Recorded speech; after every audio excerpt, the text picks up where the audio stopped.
At the end of the 20th century, a devastating world war ravaged the Earth. During the later stages of the war, an automated battle system named Chaos was developed.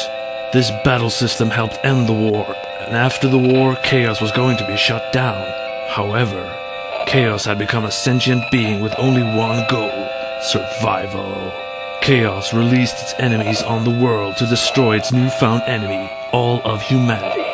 Your job, should you choose to accept it, is to pilot the tech-wing fighter, enter Chaos, and destroy it from within.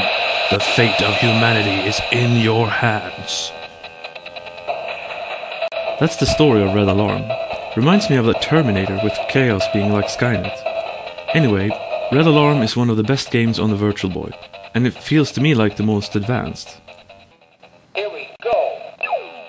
It's basically Star Fox, only all in wireframe graphics instead of polygons. Some people think wireframes look cheap, but I like wireframes, especially in red and black. This to me is somehow what virtual reality is all about. I know it really isn't, but it sort of just feels right.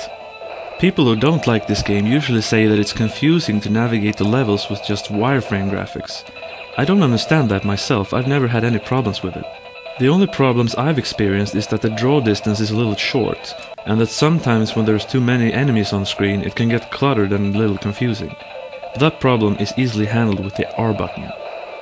The control is great, every button is used and there's a lot of functions. The left D-pad steers the ship and you can maneuver faster by holding down the L button. The R button shoots, a button that is used a lot.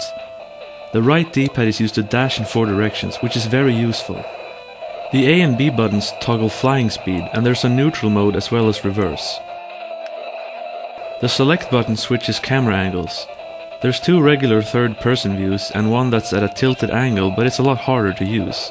The last is a cockpit view, which enhances the virtual reality feeling, but I prefer the regular view most of the time. I have to mention the replay system. After you completed a stage you can view a replay of it, but it's no ordinary replay. You can use the D-pads to rotate the camera around your ship, zoom in and out, and use slow-mo or speed up. It's really impressive, and I think it's the only game that I've played that you can actually move the camera during replays. There's a nice variety of enemies, some looking robotic and some looking like animals.